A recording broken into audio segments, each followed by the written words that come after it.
Hi, this video is about how to save our current label drawing so that we can edit in future instead of doing it all over again.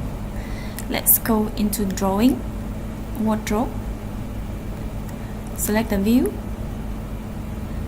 press Ctrl and select all, then choose a dimension to show.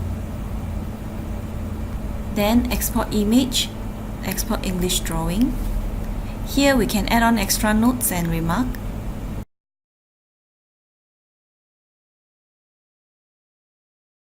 We can actually save the drawing so that we can edit it next time, else you're gonna need to redo everything. Click on Label Drawing and press the plus sign here to save.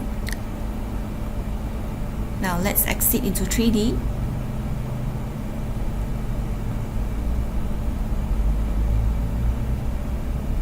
Okay, and enter into Drawing Wardrobe again.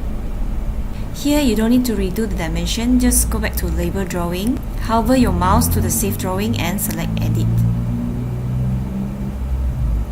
To save another one, just press the Save button. Happy trying, bye.